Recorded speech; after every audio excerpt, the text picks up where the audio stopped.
Hello అండి అందరికీ, నేను మీ శ్రీదేవిని. Welcome to recipe box Telugu channel. ఈరోజు మన వీడియోలోని ఆకాకరకాయ ఫ్రైని ఏ విధంగా ప్రిపేర్ చేసుకోవాలో చూసేద్దామండి. కొంతమంది ఆకాకరకాయని బోడకాకరకాయ అని కూడా అంటారు. నాన్ వెజ్ కర్రీకి ఏమాత్రం తీసుకొని ఈ ఆకాకరకాయతో కమ్మగా ఫ్రైని ఏ విధంగా ప్రిపేర్ చేసుకోవాలో వీడియోలోకి వెళ్ళి చూసేద్దాం. దీనికోసం ముందుగా ఒక 1/2 కేజీ ఆకాకరకాయని శుభ్రంగా కడిగి ఈ విధంగా ముక్కలుగా కట్ చేసి తీసుకోవాలి.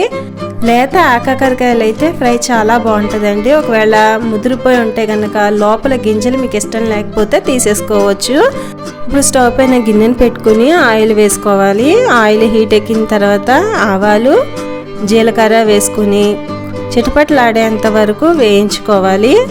ఇప్పుడు దీనిలోకి ఒక 2 ఉల్లిపాయలని చిన్న ముక్కలుగా కట్ చేసి యాడ్ చేసుకోవాలి. ఇది 1 నిమిషం పాటు ఫ్రై చేసుకోవాలి. ఫస్ట్ టైం ఎవరైతే మన రెసిపీ బాక్స్ తెలుగు ఛానల్ని విజిట్ చేశారో ప్లీజ్ మన ఛానల్ని సబ్స్క్రైబ్ చేసుకోండి. కొంచెం కరివేపాకును కూడా వేసేసుకుందాము.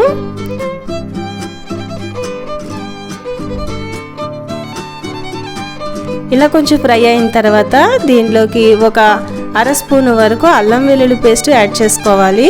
ఈ అల్లం వెల్లుల్లి పేస్ట్ కూడా పచ్చివాసన పోయే వరకు ఒక 2 నిమిషాల పాటు ఫ్రై చేసుకోవాలి.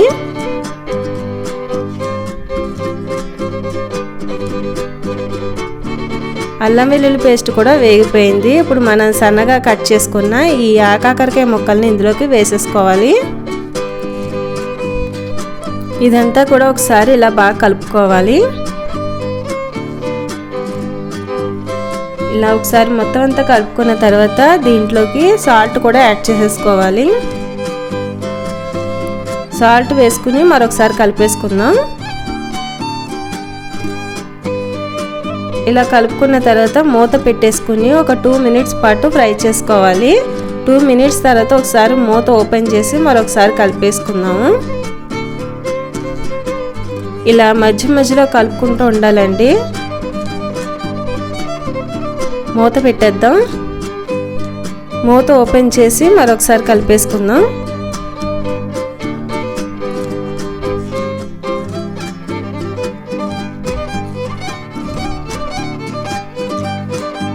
ఇలా ఇదంతా బాగా కలుపుకున్న తర్వాత ఇప్పుడు కారం యాడ్ చేసేసుకుందాం. 2 స్పూన్లు కారం యాడ్ చేసుకుంటున్నాను. కారం అనేది మీరు తినే కారాన్ని బట్టి చూసుకుని వేసుకోండి. ఒకసారి ఇదంతా కూడా కలిపేసుకుందాం. 1 నిమిషం పాటు ఫ్రై చేసుకోవాలి. ఇలా 1 నిమిషం పాటు ఫ్రై చేసుకున్న తర్వాత దీనిలోకి ఒక 1/2 స్పూన్ ధనియా పౌడర్, 1/2 స్పూన్ జీరా పౌడర్ కూడా యాడ్ చేసుకుని దీన్ని బాగా కలుపుకుంటూ 1 నిమిషం పాటు ఫ్రై చేసుకోవాలి. సాల్ట్ అది సరిపోయిందో లేదో ఒకసారి చెక్ చేసుకోండి. సరిపోకపోతే అడ్జస్ట్ చేసి వేసుకోండి. లాస్ట్లో కొంచెం కొత్తిమీర యాడ్ చేసుకోవడమేనండి. అంతే, ఎంతో టేస్టీగా ఉండే మరి ఆకాకరకాయ ఫ్రై రెడీ అయిపోయింది. ఎంతో కమ్మగా ఉంటుందండి. తప్పకుండా మీరు కూడా ట్రై చేయండి.